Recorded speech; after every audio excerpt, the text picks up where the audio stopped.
কোরআনুল কারীম আমাদেরকে বলছেন নারীদেরকে সম্মান করো, মেয়েকে সম্মান করো, কন্যাকে সম্মান করো। যেমন আল্লাহ রাব্বুল আলামিন নারীকে কন্যা হিসেবে তিনি সম্মানিত করেছেন, কন্যা বলে সম্বোধন করেছেন। আল্লাহ রাব্বুল আলামিন বলছেন وَإِذَا بُشِّرَ أَحَدُهُم بِالْأُنثَى ظَلَّ وَجْهُهُ مُسْوَدًّا وَهُوَ كَظِيمٌ। যখন কন্যা সন্তানের সুসংবাদ দেওয়া হয়, আল্লাহ পাক আমাদেরকে বললেন তোমাদের যখন কন্যা সন্তান দেওয়া হয় তখন তাদের চেহারা কালো বর্ণ হয়ে যায় আর তারা দুঃখ পেতে থাকে আর ভারাক্রান্ত হয়ে যায়। যারা কন্যা সন্তান যাদের ঘরে আসে মুখটা মলিন হয়, তারা চায় ছেলে সন্তান হোক। এমন আচরণ আমাদের নাই? আছে। বর্তমানে সরকারের একটি নীতিমালা প্রণয়ন হয়েছে, আইন বিধান হয়েছে, মায়ের গর্ভে কি আছে, ছেলে অথবা না মেয়ে, পরীক্ষা করে আমরা জানতে পারি। কিন্তু পরীক্ষা হবে, এর ফলাফল, এর রেজাল্ট সরকারি ভাবে নিষিদ্ধ ঘোষণা করেছেন। মূল থিম জেনে নেন আজকে। নিষিদ্ধ ঘোষণা করা হয়েছে ছেলে অথবা মেয়ে, এটা আর বলা যাবে না। কেন বলা যাবে না? ওই যে মায়ের পেটে যখন মেয়ে সন্তান হয়, কোরআনের সাথে একটু মিলান, মায়েরা এবং পরিবারের সদস্য যারা আছে তাদের মুখটা কালো হয়ে যায়, তারা চায় না মেয়ে সন্তান হোক। কিন্তু মেয়ে হলে বরকত বেশি না কম? বেশি না কম? মেয়ে সন্তান আসলেই আপনার বুঝতে হবে আপনার ঘরে বরকত এসেছে। একটা হাদিস আপনি দেখাতে পারবেন না ছেলে সন্তান হলে আপনার ঘরে বরকত হবে, একটা হাদিস আপনি দেখাতে পারবেন না। কিন্তু মেয়ে হলে আপনার ঘরে বরকত আসবে। অসংখ্য হাদিস আল্লাহ পাক উল্লেখ করেছেন। আলহামদুলিল্লাহ, রাসূল আমাদের অসংখ্য হাদিস বলে দিয়েছেন। রাসূল মেয়ের পিতা ছিলেন, একটা ছেলে সন্তানকে আল্লাহ পাক রাখেন নাই, সবগুলো নিয়ে নিয়েছেন। বাকি রেখেছেন কাকে? মেয়েকে। রাসূল ভালোবাসতেন কাকে? মেয়েকে। বাড়ি থেকে যখন বাজার থেকে বাড়িতে আসবেন, আপনার হাতে মিষ্টির থলা, কোন ফলের প্যাকেট, এটা আগে দিবেন কাকে? মেয়েকে দিবেন। মেয়ে সন্তান হওয়ার জন্য আমরা গরম দিই, মুখ কালো করি, রাগান্বিত হই। বাড়িতে যদি শাশুড়ি থাকে তাহলে কাকে বকা দেয়? নিজের ছেলেকে বকা দেয় না, বকা দেয় মেয়েকে বা পুত্রবধূকে। আসলে আপনি যদি কোন মা যদি মেয়ে সন্তান জন্মগ্রহণ করে, বিশ্বাস করুন মায়েদের কোনো হাত নেই। মা ছেলে সন্তান জন্ম দেওয়ার জন্য সে সব সময় প্রস্তুত। ছেলে হবে কি মেয়ে হবে এটা নির্ভর করে পুরুষের প্রতি। সুতরাং মেয়ে হয়েছে, স্ত্রীর প্রতি রাগান্বিত হওয়া যাবে না। সব দোষ ছেলেদের, মায়েদের কোনো দোষ নেই। স্ত্রীর প্রতি কেন রাগান্বিত হন? মেয়ে সন্তান হলে পরিবারের সমস্ত ঝুঁকে আসে, আল্লাহ তোমারে একটা ছেলে সন্তান দান করে না, কপাল পোড়া, এভাবে আমরা গালি দিই। গালিটা দেওয়ার উচিত ছিল কাকে? ছেলেকে। মা সবসময় প্রস্তুত ছেলে সন্তান জন্ম হবে, আপনার মুরুদে কোলায় না একটা ছেলে সন্তান দেওয়ার জন্য। নিজের দোষ অপরের ঘাড়ে নিয়ে আমরা শুধু বকাবকি করি পুত্রবধূকে আর মাকে, নিজের স্ত্রীকে। এগুলো করা যাবে না। মেয়ে সন্তান হওয়ার জন্য দায়ী কারা? পুরুষেরা। বলেন, মেয়ে সন্তান হওয়ার জন্য দায়ী কারা? পুরুষেরা। ছেলে সন্তান হওয়ার জন্য দায়ী কারা? পুরুষেরা। আজকের চিকিৎসা বিজ্ঞান আমাদেরকে শিখিয়ে দিচ্ছেন। সুতরাং মেয়ে সন্তান হলে মুখটা কালো করা যাবে না। আদর্শ পরিবারের ক্ষেত্রে কন্যা হিসেবে আল্লাহ পাক তাদেরকে সম্মান দান করেছেন অনেক বেশি। বিশ্বনবী জনাবে মুহাম্মদ রাসূলুল্লাহ সাল্লাল্লাহু আলাইহি ওয়াসাল্লাম তিনি বলেন, যদি তার মেয়ে সন্তান হয়, যদি কারো মেয়ে সন্তান হয় আর তাকে যদি ইসলাম শিক্ষা দিতে পারে, সুশিক্ষায় শিক্ষিত করতে পারে, সৎ পাত্রে যদি বিবাহ সম্পন্ন করতে পারে, তিনি শাহাদাত আঙ্গুল আর তর্জনী আঙ্গুল এভাবে উঁচু করে দেখালেন আর বললেন, এই আঙ্গুল দুটি যেমন পাশাপাশি থাকে, মেয়ের পিতা আর আমি আল্লাহ রাসূল এভাবেই পাশাপাশি জান্নাতে থাকব। সুবহানাল্লাহ। একটি যদি মেয়ে হয় আপনার একটি জান্নাত, দুটি যদি মেয়ে হয় দুটি জান্নাত, যদি তিনটা মেয়ে হয় তিনটা জান্নাত। ও দুনিয়াবাসী শুনে রাখো, তোমার যদি চারটা মেয়ে হয় চারটি জান্নাত। যদি মেয়েগুলোর ইসলামের কায়দায় তাদেরকে পর্দানসীন করে যদি সৎ পাত্রে বাতুস্থ করতে পারো, আল্লাহ রাসূল বললেন তুমি যদি তিনটা মেয়ে হয় তোমার নামে তিনটা জান্নাত লিখে দেওয়া হবে। সুবহানাল্লাহ। ছেলের সন্তানের জন্য একটা হাদিস রাসূল বলে নাই। এজন্য মেয়ের সন্তান হলে কার পূর্ণ কিসের? মেয়ের সন্তান হলে আপনার ঘরে বরকত হবে। মেয়েকে বিবাহ দিতে গিয়া সহায় সম্বলহীন হয়ে পড়েছেন, আপনার সম্মান হয়েছে, এমনটি কখনো চোখে দেখা যায় না। এজন্য পরিবারে কন্যা হিসেবে নারীদেরকে সম্মান দিতে হবে। একটি আদর্শ যদি পরিবার গঠন করতে হয়, কন্যা হিসেবে আল্লাহ পাক তাদেরকে সম্মান দিয়েছেন, আমাদেরকেও করতে হবে। আল্লাহ রাব্বুল আলামিন নারীদেরকে মা হিসেবে সম্মান দান করেছেন। মা, এবার নারী কন্যা ছিল হয়ে গেল কোন মা। আল্লাহ পাক বলছেন وَوَصَّيْنَا الْإِنسَانَ بِوَالِدَيْهِ إِحْسَانًا। وَوَصَّيْنَا الْإِنسَانَ, আল্লাহর পক্ষ থেকে উপদেশ মানুষের প্রতি, তারা যেন তাদের পিতামাতার প্রতি সৎ আচরণ করে, সৎ ব্যবহার করে।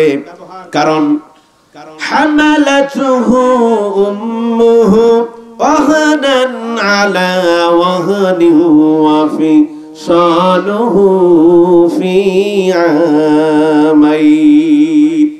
হামালাতুহু, তার মা তাকে কষ্টের পর কষ্ট সহ্য করে তাকে গর্ভে ধারণ করেছেন।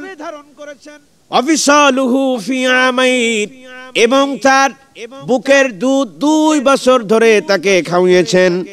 আল্লাহ রাব্বুল আলামিন বলছেন সেই মাকে যেন তোমরা ভুলে যেও না। অন্যত্র আল্লাহ পাক এভাবে বললেন وَقَضَى رَبُّكَ أَلَّا تَعْبُدُوا إِلَّا إِيَّاهُ وَبِالْوَالِدَيْنِ إِحْسَانًا। তোমার রবের পক্ষ থেকে চূড়ান্ত ফায়সালা হলো আল্লাহর পরেই তুমি পিতামাতার প্রতি সদয় হবে, সৎ ব্যবহার করবে। তাদের সাথে তুমি যখন কথা বলো, আল্লাহ পাক শিক্ষা দিলেন উফি ওয়ালা তানহারহুমা ওয়া কুল লাহুমা কাওলান কারীমা। তাদের সামনে ও শব্দটি পর্যন্ত তুমি বলো না। তাদের সাথে তুমি যখন আচরণ করবে, কথাবার্তা বলবে, সম্মানজনক কথা বলো, লৌলতা দেখিও না, কর্কশ ভাষায় পিতামাতার সহিত কথা বলো না। তাদের যখন যেটা প্রয়োজন হয় তুমি সেটা গ্রহণ করো, প্রয়োজনটাকে মিটিয়ে দাও।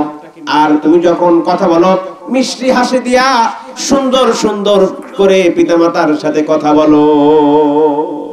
পিতামাতার সহিত কথা বলতে হবে কিভাবে? নরম, ভদ্র, বিনয়ের সহিত মাতা পিতার সাথে কথা বলতে হবে।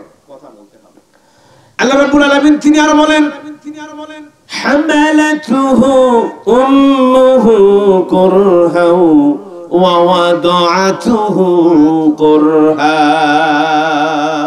তোমার মা তোমাকে কষ্টের পর কষ্ট সহ্য করে লালন পালন করেছেন, গর্ভে ধারণ করেছেন, কষ্টের পর কষ্ট। এজন্য সেই মাকে ভোলা যাবে না। যাদের ঘরে মা আছে, বাবা আছে, রাসূল বললেন ওটা তোমার জান্নাত, ওটা তোমার জাহান্নাম। মাকে যদি ভালোবাসতে পারো, বাবাকে যদি ভালোবাসতে পারো, তোমার জন্য জান্নাত। আর পিতামাতার সহিত যেন সৎ আচরণ না করো, তাহলে তোমার কপাল পোড়া, বেটা তুমি জাহান্নাম। মা এখন মুরব্বি হয়েছেন, খিটখিটে মেজাজ, কথা শোনে না। এজন্য মানুষকে ধরে ধরে আমরা কি বলি, আমার মাই কথা বলে। জায়গা জমিন সহায় সম্বল আপনাকে কিচ্ছু দিতে পারে নাই। সব ভাইয়ের নামে, বোনের নামে দিয়া দিয়েছেন, আপনাকে ফাঁকি দিয়েছেন। আপনি এখন রাগের বশে মা আর বাবাকে দেখতে পারেন না। আল্লাহ পাক ধমক দিয়ে বলছেন, বাঁচাও। সে মায়ের প্রতি, বাবার প্রতি তুমি কখনো রাগান্বিত হতে পারো না। মা যদি মুশরিকাও হয়, বাবা যদি মুশরিকাও হয়, তবুও তার সহিত তুমি লুড়ো কোনো আচরণ করতে পারো না। তাকে খেতে দিবে, তার পোশাক কিনে দিবে, অসুস্থ সময় তাকে দেখবে, এটা তোমার জন্য বিধান।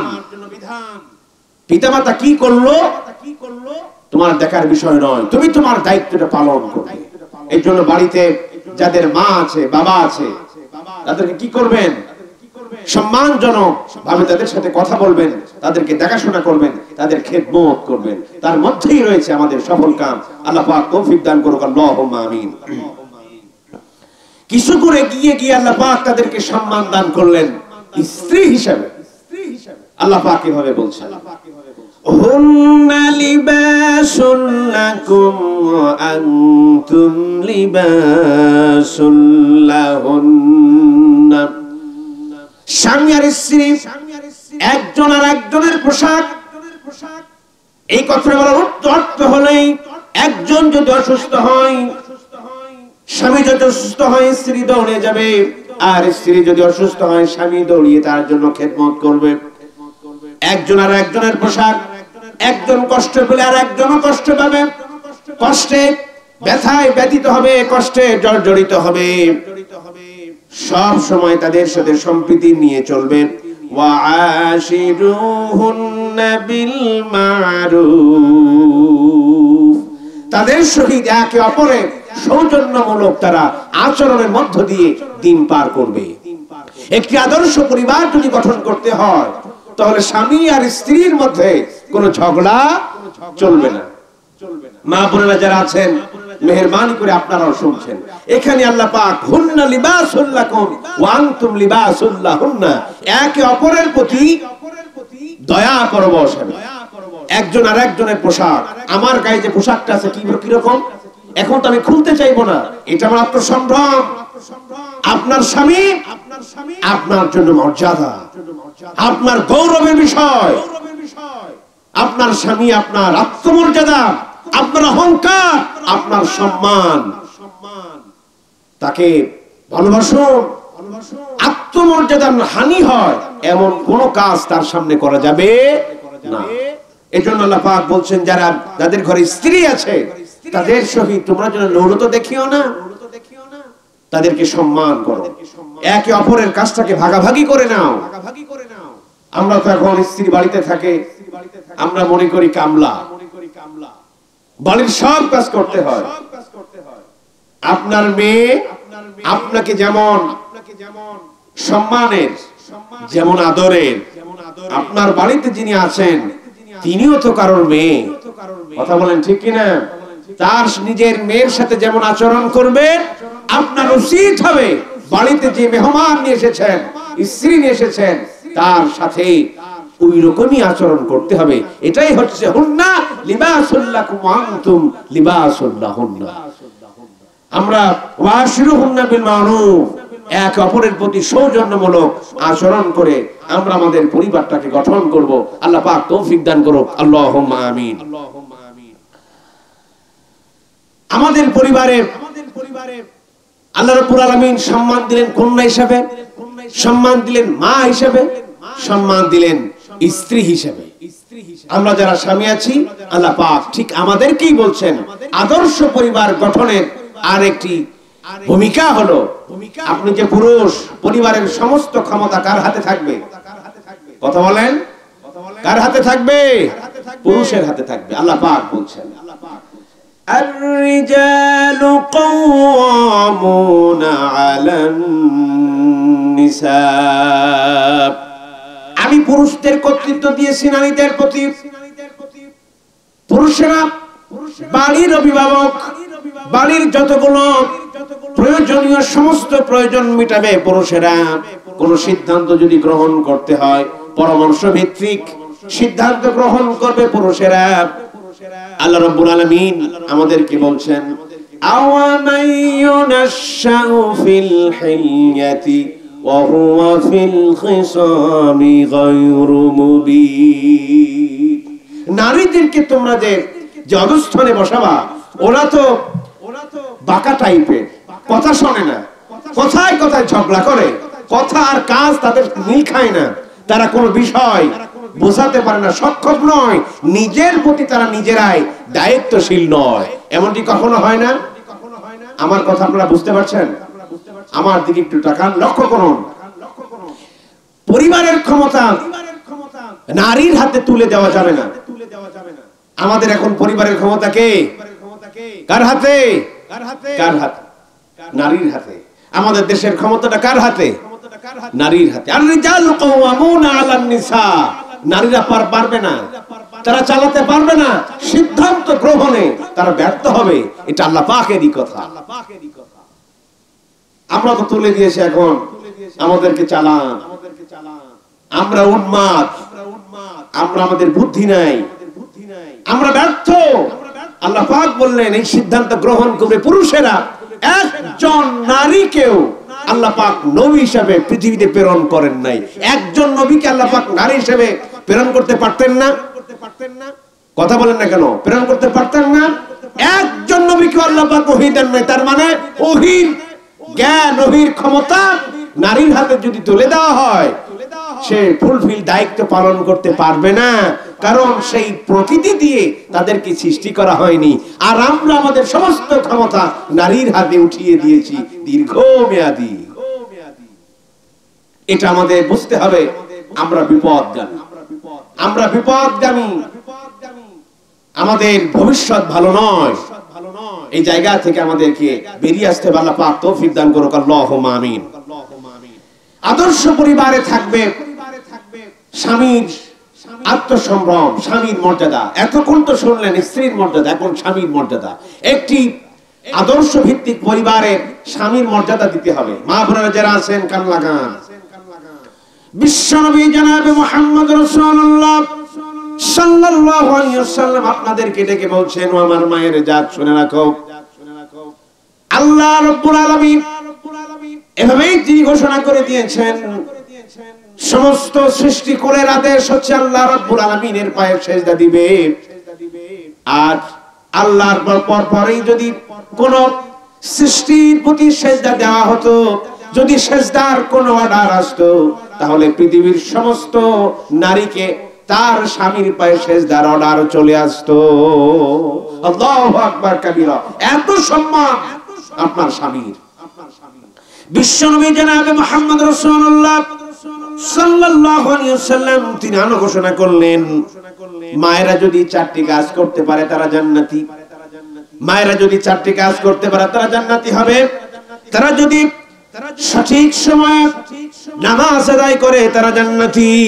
এই যে রুমাল রোজার সময় আসতেছে, সাওয়ামের সময়, তারা যদি সাওয়াম পালন করে তারা জান্নাতি।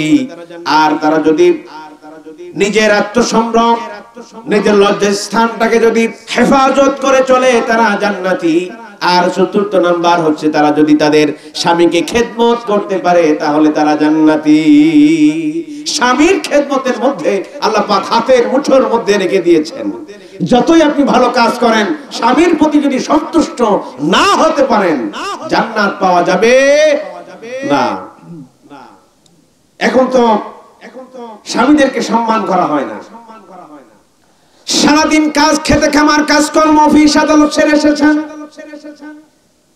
আপনাদের প্রতি সুন্নাত হলো আসা মাত্রই ঝনঝনানি বকা দিবেন না, রূঢ় কোন ব্যবহার করবেন না, মিষ্টি হাসি দিয়া সুন্দর করে তার সাথে আচরণ করবেন। আকাশ ভরে আপনার প্রতি রহমত নাজিল হয়ে যাবে। আমরা তো এরকম অসন্তুষ্ট হই। পাশের বাড়ির সলিমত্তি কলিমত্তি হাতের বালা, পায়ের তোড়া, নাকের ফুল কতগুলো কিনে দেয়।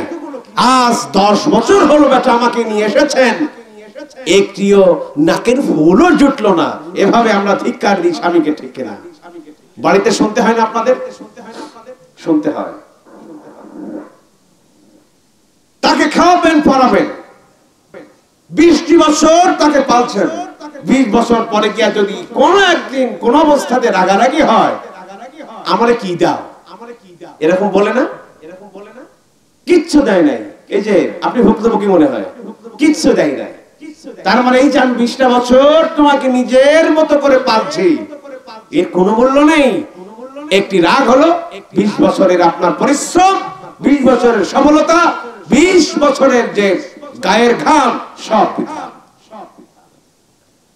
যাদের স্বামী ঘরে আছে টের পাচ্ছেন না স্বামীর মর্যাদাটা কি। স্বামীবিহীন একটি রাত ঘরে মাথা দিয়ে ঘুমান, দেখবেন আপনার সম্মান নিয়ে মানুষেরা কিভাবে টানাহাসটা করে, ঠিক কিনা? স্বামী যদি নাংলা হয়, স্বামী যদি অসুস্থ হয়, স্বামী যদি বিছানাগত হয়, তবু আপনার সম্মান মাথা উঁচু করে থাকবে, মাথার উপরে থাকবে। স্বামীবিহীন রাস্তায় চলাফেরা করেন, কুত্তাও আপনাকে সম্মান করবে না। এজন্য নিজের থেকেও স্বামীকে বেশি ভালোবাসবেন। স্বামী এটা দিল না, সেটা দিল না, জান্নাতে যাওয়ার আরেকটি শর্ত মায়েরা, অল্পতেই আপনাদেরকে সন্তুষ্ট থাকতেই হবে। স্বামী কি দিল না দিল, অল্পতেই সন্তুষ্ট থাকতে হবে। রাসূল কারীম সাল্লাল্লাহু আলাইহি ওয়াসাল্লাম পাশ দিয়ে হাঁটছেন, নিজের মেয়ে এবং কতগুলো পার্শ্ববর্তী মেয়েরা কানাঘুষা করতেছে, স্বামীদের নামে বদনাম করে না, আমার স্বামী এটা দেয় না, সেটা দেয় না, এটা নাই সেটা নাই, আমাকে একটু ঘুরতেও নিয়ে যায় না, এভাবে কথা বলতেছে। রাসূলুল্লাহ সাল্লাল্লাহু আলাইহি ওয়াসাল্লামের কান পর্যন্ত পৌঁছে গেছে কথাটা।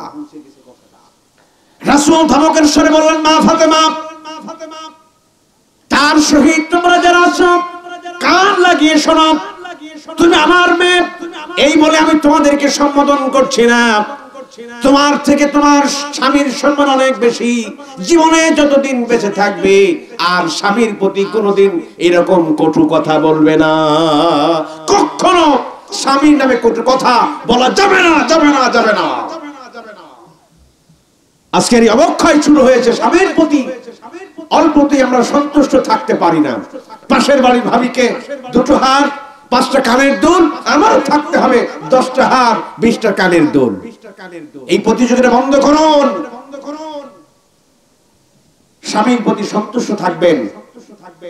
ওই রকম 1000টা কানের দুল একটিতেই মন ভরে যাবে।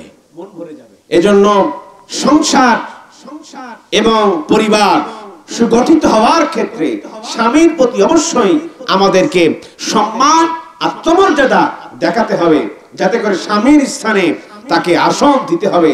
আপনি আপনার স্বামী মায়ের সম্মান, স্বামী মায়ের অহংকার, স্বামী তার আত্মসংগ্রাম, তার সম্মান রক্ষক, সম্মানের রক্ষার ধারক বাহক স্বামী।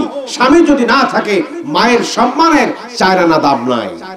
এজন্য স্বামীকে সম্মান করতে শিখুন, স্বামীকে মর্যাদা দিতে শিখুন, আপনার পরিবার আদর্শ পরিবারে গঠিত হয়ে যাবে। আলহামদুলিল্লাহ। আদর্শ ভিত্তিক পরিবারের ক্ষেত্রে অবশ্যই আমাদেরকে মনে রাখতে হবে সন্তান পালন হতে হবে ইসলামিক কায়দায়। আদর্শ পরিবার আপনাকে তখনই বলা হবে যখন আপনার সন্তানগুলো কি হবে, ইসলাম ভিত্তিক জীবন যখন তারা পরিচালিত করবে। সন্তান গঠনে অবশ্যই আমাদেরকে ভূমিকা রাখতে হবে কোরআন এবং হাদিসের আলোকপাত করার মধ্য দিয়ে। আপনার 10টি বাড়ি থাকতে পারে, মাঠ ভরা আপনার জমি থাকতে পারে, কোটো ভরা ব্যাংক ভরা আপনার টাকা থাকতে পারে, পুকুর ভরা আপনার মাছ থাকতে পারে, অথবা আপনার সুন্দর ঘর থাকতে পারে, আপনার সুদর্শন চেহারা থাকতে পারে। সম্পদ বলতে যা কিছু বোঝায় সব আপনার পূর্ণতা থাকতে পারে, কিন্তু আপনি যদি আপনার সন্তানকে সুশিক্ষায় ইসলাম শিক্ষা দিয়ে তাকে যদি আপনি গড়তে না পারেন, তাহলে প্রমাণিত হবে আপনি একজন ব্যর্থ পিতা। এজন্য সন্তানকে সুশিক্ষায় শিক্ষিত করতে হবে। যদি আদর্শ পরিবার গঠন করতে হয়, সন্তানকে ইসলাম শিক্ষা দিতে হবে। কি শিক্ষা? ইসলাম শিক্ষা দিতে হবে। আল্লাহ রাসূল যে শিক্ষাটা তিনি পেয়েছিলেন, সর্বপ্রথম আল্লাহ রাসূলকে শিক্ষা দেওয়া হলো ইকরা বিসমি রাব্বিকাল্লাযী খালাক পড়ো তোমার প্রভুর নামে। আল্লাহ রাব্বুল আলামিন ওটাই শিক্ষা দিচ্ছে দুনিয়ার মানুষ, ও মায়েরা, ও বাবারা, তোমরা যারা আছো, তোমাদের ঘরে যাদের সন্তান আছে, এই সন্তানগুলো তোমরা মানুষ করবে ইসলামের কায়দায়, সুশিক্ষায় তাদেরকে শিক্ষিত করবে। ছোট থেকে তারা যখন বড় হবে তাদেরকে ইসলাম শিক্ষা দাও, তাদেরকে নামাজ শিক্ষা দাও, তাদেরকে রোজা শিক্ষা দাও। আমরা এই জায়গা থেকে বেরিয়ে এসে সন্তান যখন ভূমিষ্ঠ হয়, আগে থেকে আমাদের পরিকল্পনা কিন্টার গার্ডেনে পড়াবো, ছেলেকে বুয়েটে পাঠাবো, ছেলেকে রুয়েটে পাঠাবো, ছেলেকে বড় ইঞ্জিনিয়ারিং করব, ইঞ্জিনিয়ার হবে, ছেলে ক্যাডার হবে, ছেলে দেশে বিদেশে সুনাম কুড়িয়ে আনবে। মনে রাখবেন, যদি ছেলে আপনার জন্য রব্বিরহামহুমা কামা রব্বায়ানি সগীরা দোয়া পড়ে পড়ে আপনার জন্য যদি না দোয়া করতে পারে, তাহলে বুঝবেন আপনি ব্যর্থ মা, আপনি ব্যর্থ পিতা। ছেলেকে বড় ইঞ্জিনিয়ার বানিয়েছেন কোরআন শিক্ষা বাদ দিয়া, আপনি ব্যর্থ। ও মা, আপনার কোন, আপনার আসলের নিজ একটি সন্তানের বেড়ে ওঠার প্রথম বিশ্ববিদ্যালয়। মা পারে নিজের সন্তানকে সুন্দর সাবলীল জীবনযাপন তৈরি করতে। এজন্য সন্তানকে মানুষ করবেন কি করে? ওই যে হযরতে লোকমান, আল্লাহ পাক তাকে শিক্ষা দিলেন। ছোট্ট বাচ্চাকে হযরতে লোকমান আলাইহিস সালাম তিনি ডাকলেন আর আমাদেরকে বললেন, তিনি যা যা শিক্ষা দিয়েছেন সন্তানকে আল্লাহ পাক রিক্রুট করে কোরআনুল কারীমের মধ্যে জানিয়ে দিলেন। তো তাহলে আদর্শ পরিবার গঠনে সন্তানকে আমরা উপদেশ দিব কোরআন থেকে, এভাবে আল্লাহ পাক শিখিয়ে দিলেন। ইয়া বুনাইয়া আকিমিস সালাহ, হে আমার বৎস নামাজ আদায় করবে। হে আমার বৎস নামাজ ছেড়ে দিবে না, সৎ কাজের আদেশ করবে, অসৎ কাজ থেকে মানুষদেরকে তুমি নিষেধ করবে। যারা সৎ তাদের সাথে তুমি তোমার চলাফেরা হবে, যারা সৎ ব্যক্তি তাদের সাথে উঠা বসা করো, আর নামাজটা আদায় করো। ওয়ালা তামশি ফিল আরদি মারাহা, হে আমার বৎস তুমি যখন বড় হবে, তুমি যৌবন বয়স উপনীত হবে, ওই সময় দম্ভ ভরে চলাফেরা করবে না, দম্ভ ভরে চলাফেরা করবে না, অহংকার নিয়ে চলবে না, মধ্যম পন্থা অবলম্বন করে তুমি জীবন যাপন করবে। এইভাবে বলে বলে আমরা ছেলেকে শিক্ষা দিব। ও আমার বাবা, ও আমার ছোট্ট মেয়ে, আমার ছোট্ট ছেলে, পিতার প্রতি সদয় হবে, মাতার প্রতি সদয় হবে এবং বড়কে সম্মান করবে, ছোটকে স্নেহ করবে। এই যে সামাজিকীকরণের ক্ষেত্রে আমরা যদি বড়কে সম্মান করে পথ চলতে পারি, বিশ্বাস করুন আমাদের পরিবার গঠন হবে। সুন্দর পরিবার যদি গঠন হয়, আমি সুন্দর হব, আমার গোটা জীবন সুন্দর হয়ে যাবে। সুবহানাল্লাহি ওয়া বিহামদিহি সুবহানাল্লাহিল আযীম। এজন্য অবশ্যই আমাদেরকে ছোট্টবেলা থেকে আমাদের শিশুদেরকে কোরআন শিক্ষায় সুশিক্ষিত করতে হবে। এই ধারণা থেকে বেরিয়ে আসবেন। আমরা ছোট্টবেলা থেকে মাদ্রাসা শিক্ষাটাকে খুব খারাপ চোখে দেখি। যদি ছেলেকে হাফেজ তৈরি করেন, আলেম বানান, সরকারি চাকরি হবে না, তার সংসার চলবে না, বিবি বাল বাচ্চা নিয়ে সে সুখময় জীবন যাপন করতে পারবে না। বিশ্বাস করুন, আল্লাহর কিতাব, আল্লাহর ইলম চর্চা করলে ঘরে কোনোদিন ফজিলতের রহমতের অভাব হয় না। 50,000 টাকা মাসা কামিয়েছেন, 1 কোটি টাকা তার ঋণ, অসংখ্য মানুষ পাওয়া যাবে, ঠিক কিনা? মাসে 5,000 টাকা বেতন পায়, ব্যাংকে 10 লক্ষ টাকা জমা আছেন, কোনটা নিবেন? নিশ্চয় আপনি গ্রহণ করবেন। ব্যাংকে 10 লক্ষ টাকা আছেন, বরকত কার পক্ষ থেকে?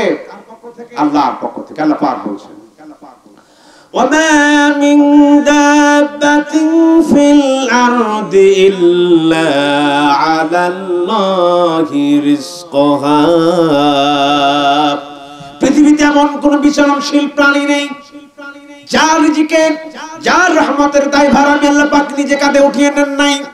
সমস্ত প্রাণীকুল, পক্ষীকুল, গাছ গাছালি, তরুলতা পাহাড় পর্বত প্রাণী যত প্রাণী আছে সমস্ত প্রাণীর খাবার সমস্ত প্রাণীর রিজিক আল্লাহ রাব্বুল আলামিন নিজে হাতে বন্টন করেন।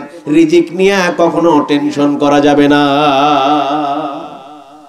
ছেলেকে আলেম বানান, ছেলেকে হাফেজ বানান, ছেলেকে কোরআন শিক্ষা দেন, ছেলেকে ইসলাম শিক্ষা দেন, মেয়েকে ইসলাম শিক্ষা দেন, মেয়েকে হাফেজ বানান। আলেম বানান, দেখবেন আপনার পরিবারটা সুন্দর হয়ে যাবে। আলহামদুলিল্লাহ। এই জায়গাতে আমরা পিছিয়ে, যত দিন এগিয়ে যাচ্ছে তত আমাদের মধ্যে শিক্ষা ছেড়ে চলে যাচ্ছে, শিক্ষা থেকে আমরা ফারাক হয়ে যাচ্ছি। সম্মানিত ভাইরা, যদি আদর্শ পরিবার গঠন করতে হয় তো তাহলে সন্তানগুলোকে আদর্শ রূপে আমাদেরকে গড়ে তুলতে হবে, তবেই আমাদের পরিবারটা আদর্শ পরিবারে গঠন হবে। আদর্শ পরিবার ছাড়া আপনার ঈমান ও আমল সহি হতে পারে না। পরিবারের মধ্যে অবশ্যই আদর্শ পরিবারের গুণাগুণ থাকবে, যেটা রাসূল করিম সাল্লাল্লাহু আলাইহি সাল্লামের জীবন থেকে আমাদেরকে নিতে হবে। মা আয়েশা সিদ্দিকা রাদিয়াল্লাহু তাআলা আনহা তিনি বলছেন, যদি স্বামী দেখতে চাও, নিজেকে যদি স্বামী রূপে করতে চাও তাহলে রাসূলুল্লাহর দিকে তাকাও। পরিবারের কর্ণধার যদি দেখতে চাও রাসূলুল্লাহর দিকে তাকাও। কিভাবে তিনি পরিবারটাকে গঠন করেছেন, কিভাবে পরিবারের মানুষগুলোকে তিনি একত্রিত করেছেন, সবার মন জুগিয়ে চলেছেন। আমরা তো একটা স্ত্রী, দিনে ঝগড়া কম হয় না, যখনই আসা যায় সবসময় ঝগড়া চলতেই থাকে। কিভাবে পরিবার গঠন করেছেন, বোনের হক কিভাবে দিয়েছেন, মায়ের হক কিভাবে দিয়েছেন, রাসূলুল্লাহর দিকে তাকাও, দেখবে তোমরা সেখানে সব ফয়সালা পেয়ে যাবে। এজন্য মায়ের সিদ্দিকা রাদিয়াল্লাহু তাআলা আনহার কাছে জিজ্ঞাসা করা হলো, রাসূলের জীবন কেমন? তিনি কি বললেন? গোটা কোরআন যেমন বিশ্বনবী জনাব মুহাম্মদ রাসূলুল্লাহ সাল্লাল্লাহু আলাইহি ওয়াসাল্লামের জীবনটাও তেমন, কোরআন যেমন রাসূলুল্লাহর জীবনও তেমন। তার চরিত্রের মধ্যে সেটে ফোটা লেশ মাত্র কোনো তোমরা দাগ খুঁজে পাবে না, ভুল খুঁজে পাবে না। এজন্য আল্লাহ পাক রাসূলের চরিত্রের মধ্যে কথাটাই তিনি বলছেন, ওয়া ইন্নাকা লাআলা খুলুকিন আযীম। তার পবিত্রতা, চরিত্রের সবথেকে উত্তম চরিত্রের মানুষ বিশ্বনবী জনাব মুহাম্মদ রাসূলুল্লাহ সাল্লাল্লাহু আলাইহি ওয়াসাল্লাম। এজন্য পরিবার গঠনের ক্ষেত্রে অবশ্যই রাসূলুল্লাহর তরিকা, রাসূলুল্লাহর সুন্নাত মোতাবেক আমরা অবশ্যই আমাদের পরিবারটাকে গঠন করে চলব। পরিবারের ক্ষেত্রে দায়ুস হওয়া যাবে না। পরিবার পরিচালনার ক্ষেত্রে খুব মারাত্মক একটি বিষয় আমি বলতে চলেছি, কান লাগে একটু লক্ষ্য করুন, শুনবেন কথাটা। দায়ুস হওয়া যাবে না। দায়ুসটা বললে আমরা অনেকেই কম বুঝে থাকি। আপনি যদি দায়ুস হন, রাসূলুল্লাহ বলছেন দায়ুস কখনো জান্নাতে যাবে না, জান্নাতের সুঘ্রাণ পর্যন্ত সে পাবে না।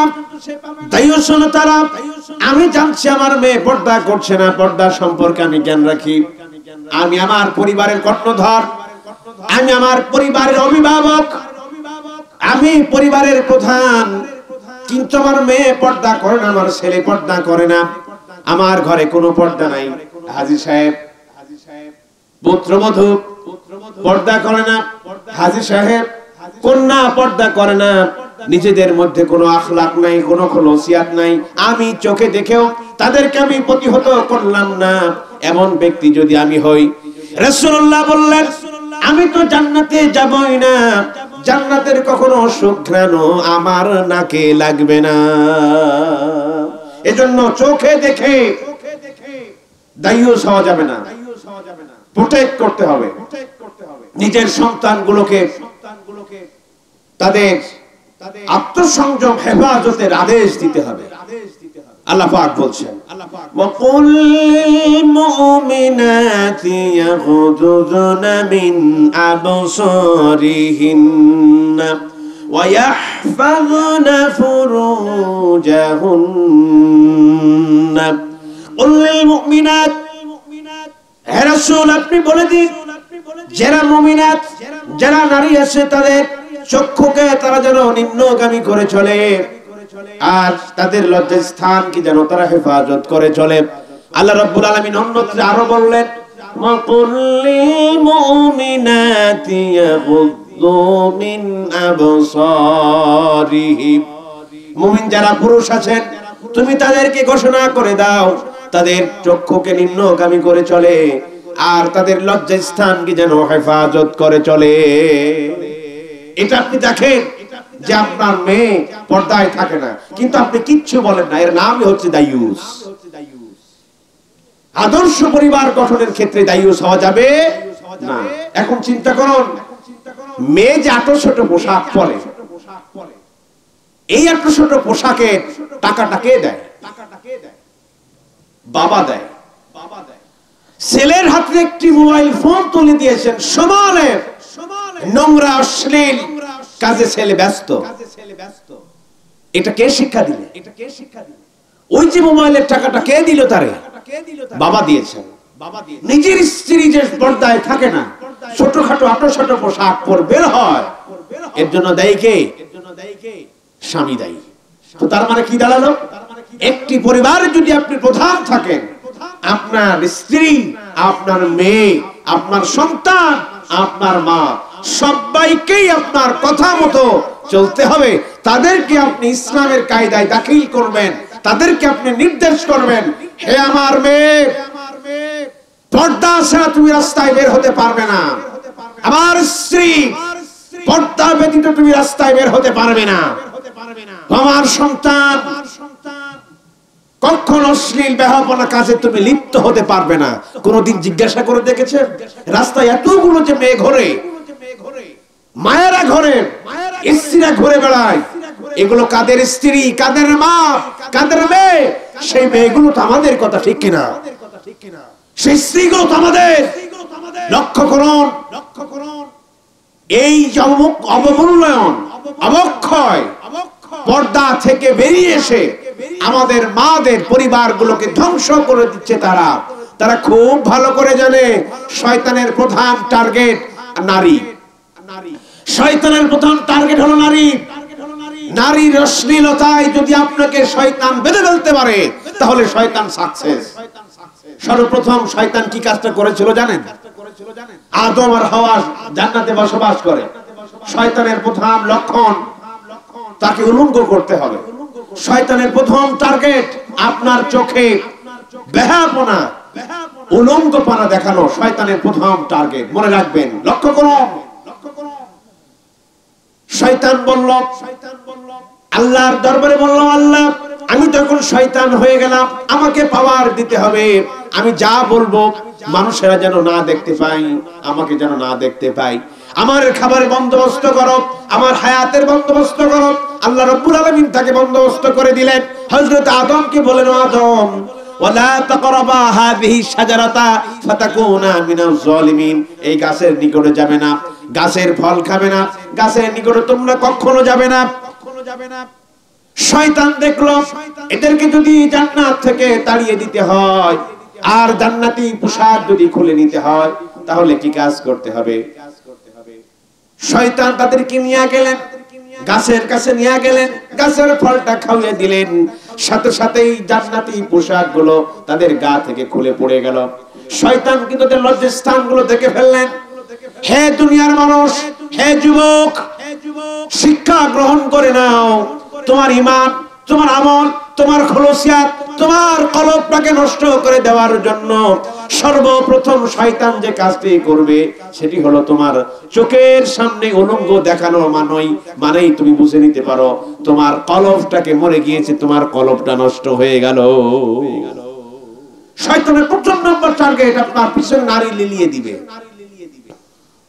এজন্য যাদের ঘরে বড় যুবক ছেলে আছে, যাদের পরিবারে যুবতী মেয়ে আছে, লক্ষ্য করুন, তাদেরকে পর্দায় রাখবেন, তারা যেন কখনো নারীর সংস্পর্শে না যেতে পারে।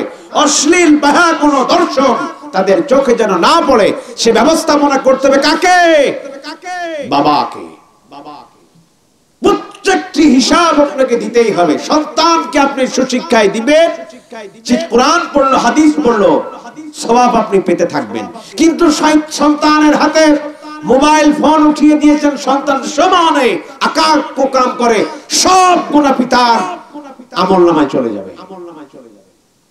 হুঁশিয়ার এবং সাবধান। এজন্য দায়ুস হওয়া যাবে না। নিজের পরিবারটাকে আমরা গঠিত করব দায়ুসের বাইরে বেরিয়ে। আল্লাহ রাব্বুল আলামিন যেন আমাদেরকে সুন্দর পরিবার গঠন করার তৌফিক দান করুক। আমরা সকলেই বলছি আল্লাহুম্মা আমিন। সম্মানিত হাজিরিন, আমি আমার আলোচনার একেবারে প্রায় শেষের দিকে চলে এসেছি। সর্বশেষ যে কথাটি কনসোলেশনে আমি টানতে চাই সেটি হলো এই, পর্দা শুধু পর্দা করার ক্ষেত্রে আমরা বারবার বলি মায়েদের কথা। আল্লাহ রাব্বুল আলামিন সর্বপ্রথম পর্দা করার কথা কাকে বলেছেন? কাদেরকে বলেছেন? পুরুষদের বলেছেন। না না না না, মাদের না, পুরুষদের। সর্বপ্রথম পুরুষেরা পর্দা করবে। তাদের পর্দাটা কি? আমাদের অনেকগুলো পর্দা আছে। আমরা শুধু মনে করি শরীর ঢেকে রাখার নামই হচ্ছে পর্দা। না, পর্দা হলো চিন্তার পর্দা আছে। চিন্তার শক্তিকে নিয়ন্ত্রণ করতে হবে।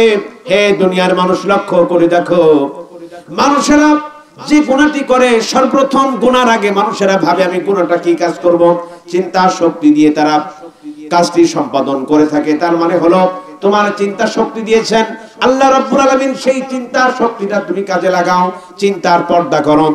আল্লাহ পাক চোখ দিলেন আর নির্দেশ করলেন وَقُلْ لِلْمُؤْمِنِينَ يَغُضُّوا مِنْ أَبْصَارِهِمْ। তুমি তোমার চক্ষুকে নিম্নগামী করবে। তার মানে চোখ দিয়ে কোনো অশ্লীল কোনো ছবি দেখতে পারবে না, চোখ দিয়ে কোনো নোংরামি দেখতে পারবে না, চোখ দিয়ে তুমি কখনো পরনারী দেখতে পারো না। আল্লাহ রাব্বুল আলামিন তোমার এই জবান দিয়েছেন, জিহ্বা দিয়েছেন। জিহ্বার পর্দা হলো তোমার জিহ্বা দিয়ে তুমি গালিগালাজ করতে পারো না, অশ্লীল কোন কাজ তুমি করতে পারো, অশ্লীল কোন ভাষা তুমি ব্যবহার করতে পারো না।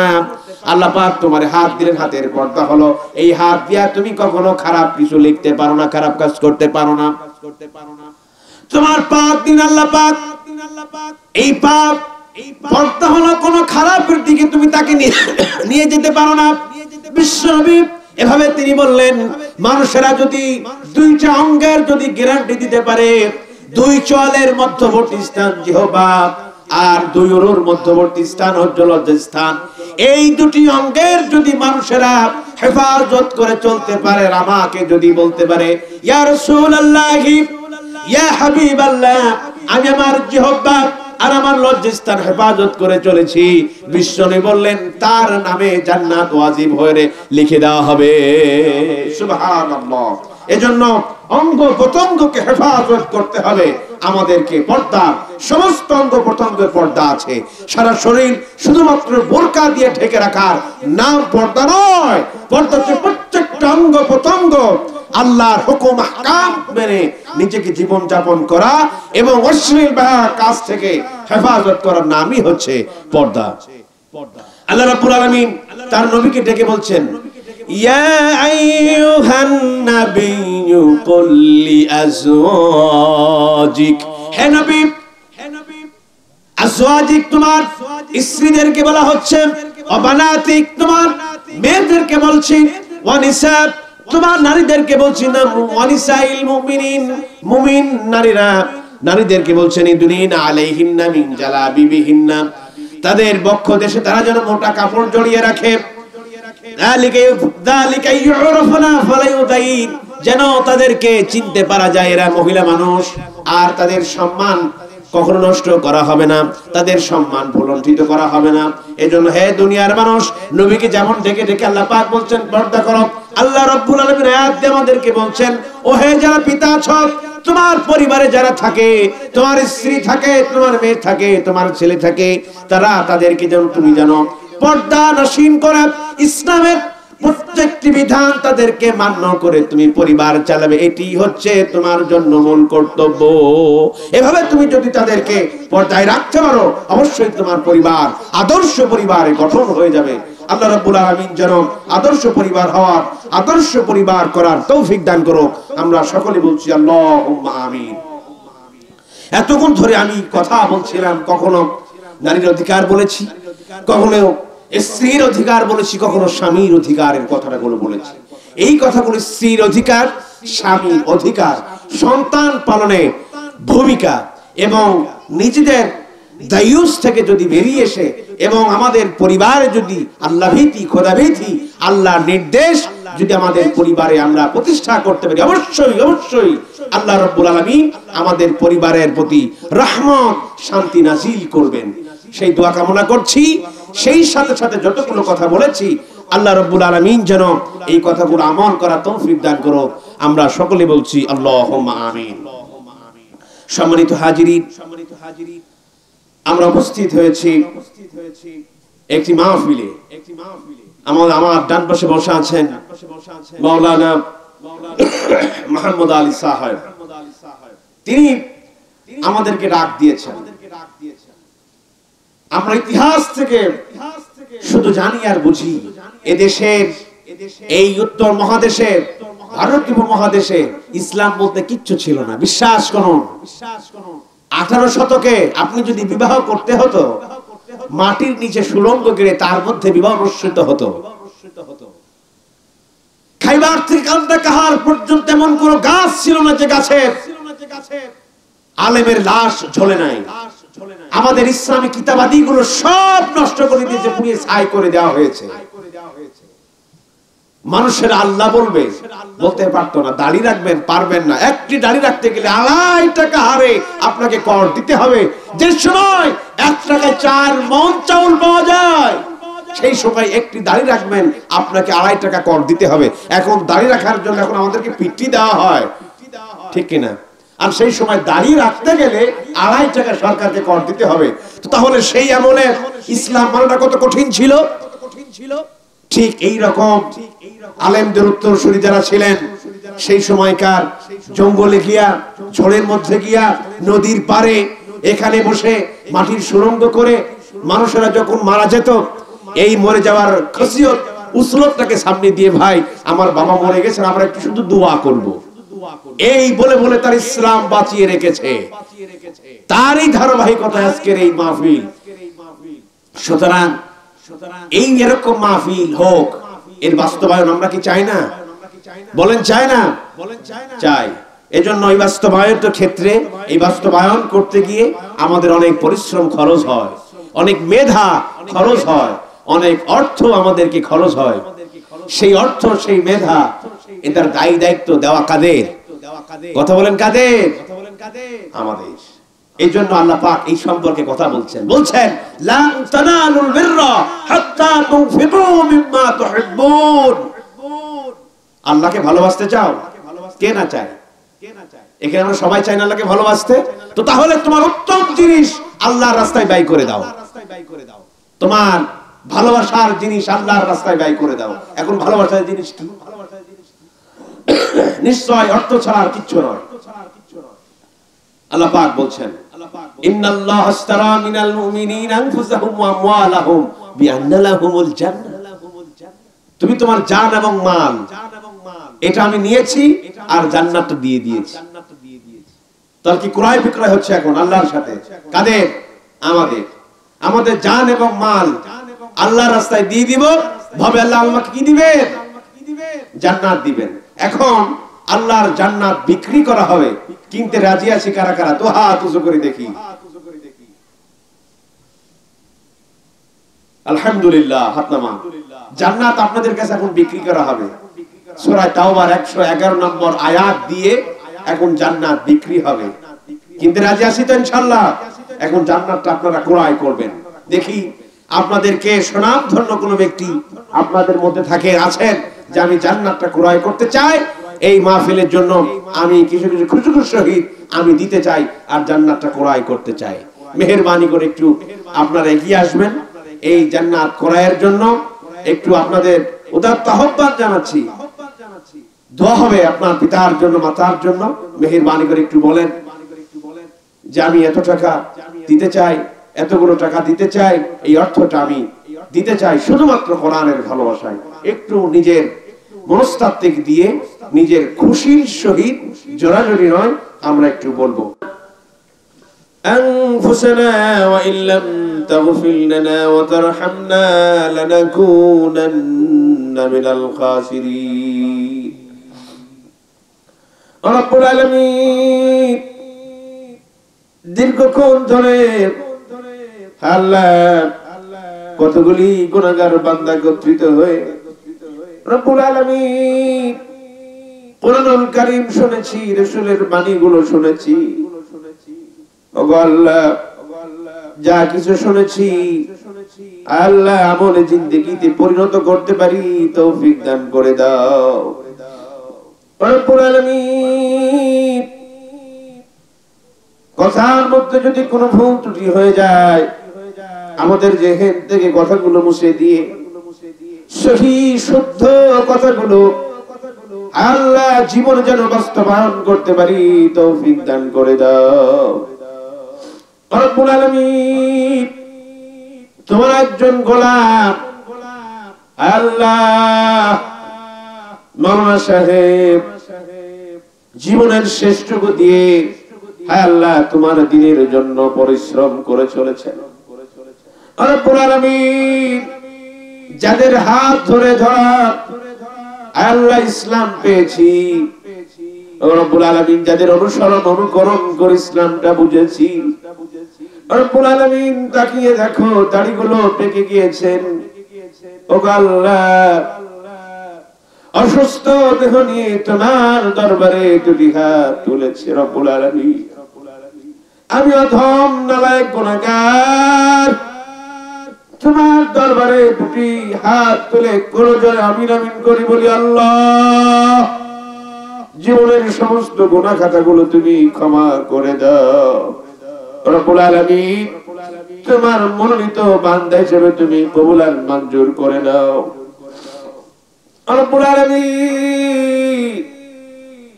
পৃথিবীর সুখময় স্থান চাই না ওগো আল্লাহ, পৃথিবীর বিলাসবহুল গাড়ি বাড়ি পৃথিবীর বিলাসিতা চায় না। সমস্ত পৃথিবীর বিলাসবহুল গাড়ি বাড়ি বিলাসিতা অপেক্ষা করে রব্বুল আলামিন তোমার দিদার চায় ওগো আল্লাহ। তুমি যদি বলে বান্দা পৃথিবীর তোমাকে আমি কিছু দিতে পারি না, তোমার আমার ভালোবাসা তোমার হৃদয়ে দিতে চায়। আমরা তো তোমার সেই গোলাম, পৃথিবীর সমস্ত চাহিদা গুলোকে ফেলে দিয়ে ওগো আল্লাহ তোমার ভালোবাসার দিকে আমরা দৌড়িয়ে যাই রব্বুল আলামিন। মেহেরবানি করে আমাদের প্রতি তোমার কাছে রহমত নাজিল করে দাও রব্বুল আলামিন। আমার প্রাণের মাওলানা সাহেবকে তুমি কবুল আর মঞ্জুর করে নাও। দীর্ঘদিনের ইসলামের খেদমত, যেই সময় গাড়ি ছিল না পায়ে হেঁটে হেঁটে, এমন কোন অঞ্চল নেই, এমন কোন অঞ্চলের কোণা নেই যে জায়গায় তার পদার্পণ পড়ে নাই রব্বুল আলামিন। ওগো আল্লাহ, সারা জীবন ইসলামের জন্য খেদমত করেছেন, এখন মাহুর অবস্থায় রয়েছেন রব্বুল আলামিন। তার শরীরটাকে তুমি সুস্থতা দান করে দাও রব্বুল আলামিন। দীর্ঘদিন ধরে প্রায় অর্ধ শত বছর ধরে এখানে কোরআনুল কারীমের মাহফিল হচ্ছে রব্বুল আলামিন। কিয়ামত পর্যন্ত যেন এই ধরনের অনুষ্ঠান হয় তুমি সেই ব্যবস্থা করে দাও রব্বুল আলামিন। এখান থেকে মানুষেরা কোরআন শিক্ষা করবে, হাদিস শিখবে, সেই ব্যবস্থা তুমি করে দাও রব্বুল আলামিন। যারা এই মাহফিলটাকে অর্থ দিয়ে, বুদ্ধি দিয়ে, শ্রম দিয়ে, মেধা দিয়ে বাস্তবায়ন করছে রব্বুল আলামিন, সবাইকে তুমি কবুল আর মঞ্জুর করো। মাওলানা সাহেবের যতগুলি পরিবার আছেন, পরিবারের সদস্য যারা আছেন ওগো আল্লাহ, ছেলেগুলো বাহিরে থাকে, এখনো বাহিরে আছেন রব্বুল আলামিন। মায়ের ধন 32টি নারী ছাড়া যন্ত্রণা সহ্য করে মা সন্তান জন্ম দিয়েছেন, সেই সন্তান এখন বিদেশে আছেন ওগো আল্লাহ। মায়ের সেই আদরের ধন যেন সুস্থ শরীরে আবার মায়ের কোলে ফিরতে পারে তৌফিক দান করে দাও রব্বুল আলামিন। আমার মাইকের আওয়াজ যতদূর যাচ্ছে রব্বুল আলামিন, আর আমার সাথে যারা হাত উঠিয়েছেন মেহেরবানি করে ওগো আল্লাহ জীবনের সমস্ত গুনাহ খাতাগুলো ক্ষমা করে দাও রব্বুল আলামিন। এ বাড়ি থেকে যারা ঊর্ধ্বতন ব্যক্তিবর্গ চির বিদায় নিয়েছেন, অন্ধকার গহীন কবরে ঘুমিয়ে আছে, রব্বুল আলামিন আমাদের মধ্য থেকে যাদের মা, যাদের বাবা দুনিয়া থেকে চিরদিনের জন্য চলে গিয়েছেন, হাজারো শাড়ি, হাজারটা লুঙ্গি, পাজামা, পাঞ্জাবি কেনার মতো এখন সামর্থ্য হয়েছে। এই যে ঈদ আসতেছে, কত মানুষ বাবার জন্য কেনাকাটা করে, মায়ের জন্য শাড়ি কেনে। ওগো আল্লাহ, যাদের মা নাই, মাকে একটি শাড়ি পরাবে, মা বাবাকে একটি লুঙ্গি কিনে দিয়ে তাকে খুশি করবে, এমন অবস্থা যাদের নাই। ওগো আল্লাহ, বাবা নামক বটগাছ যাদের দুনিয়া থেকে চিরদিনের জন্য চলে গিয়েছে, ওগো আল্লাহ, ওই পিতার কবরটাকে তুমি জান্নাত বানাও। ওগো আল্লাহ, যাদের মা আছে, যাদের মা দুনিয়া থেকে চির বিদায় নিয়েছে, ওই মাকে তুমি কবুলান মঞ্জুর করো, মায়ের কবরটাকে তুমি জান্নাতুল ফেরদাউসে পরিণত করে দাও। ও রব্বুল আলামিন, তোমার দরবারে ফরিয়াদ করি, যাদের ঘরে মা আছেন, বাবা আছেন, তাদের খেদমত করে তোমার জান্নাত ক্রয় করতে পারে তুমি তৌফিক দান করে দাও। যারা অসুস্থ তুমি তাদেরকে শেফা আজিলা, শেফা কামিলা দান করে দাও। ও রব্বুল আলামিন, যারা রোগাক্রান্ত তুমি শেফা দাও, যারা ঋণগ্রস্ত ঋণ পরিশোধ করার ক্ষমতা দাও, যারা বেকার কর্মসংস্থানের ব্যবস্থা করে দাও।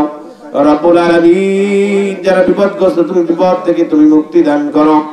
রব্বুল আলামিন, আমার সাথে আমার মায়েরা হাত উঠিয়েছেন, ওগো আল্লাহ, মায়ের সমস্ত মায়ের মনের আশাকে তুমি পূর্ণতা দান করে দাও। রব্বুল আলামিন, তোমার দরবারে ফরিয়াদ করি, রব্বুল আলামিন, যতদিন পৃথিবীতে বেঁচে আছি ততদিন যেন কোরআন সুন্নাহকে আঁকড়ে ধরে জীবন যাপন করতে পারি, তৌফিক দান করে দাও।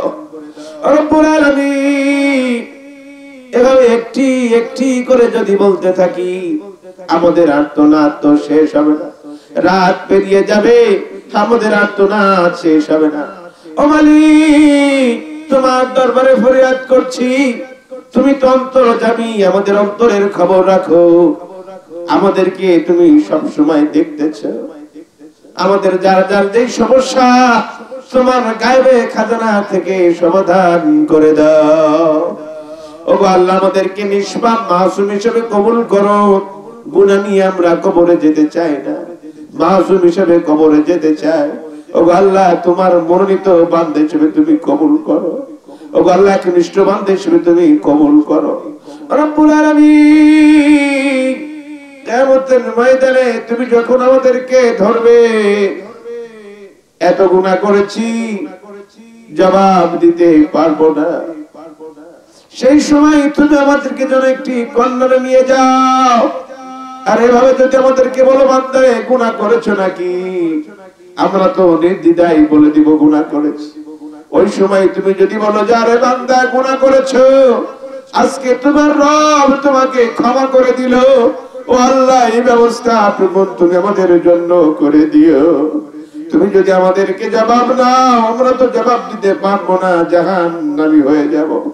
রব্বুল আলামিন, তোমার জান্নাত থেকে হেফাজত চাচ্ছি, আর জান্নাতি মেহমান হিসেবে আমরা দাখিল হতে যাচ্ছি। রব্বুল আলামিন, কবুল করে নাও আমাদেরকে, জান্নাতি মেহমান হিসেবে তুমি কবুল করে নাও। ওগো আল্লাহ, আমি ছোট্ট গুনাহগার, যতগুলি দোয়া তোমার দরবারে পেশ করলাম, একটি দোয়া থেকে তুমি আমাদের কাউকে মাহরুম করো না। রব্বানা তাকাব্বাল মিন্না ইন্নাকা আনতাস সামিউল আলিম ওয়া তুব আলাইনা ইন্নাকা আনতাত তাওয়াবুর রহিম। سبحان ربك رب العزة عما يصفون وسلام على المرسلين والحمد لله رب العالمين وجعل آخر كلامنا عند الموت لا إله إلا الله محمد মুহাম্মাদুর রাসূলুল্লাহ। আসসালামু আলাইকুম।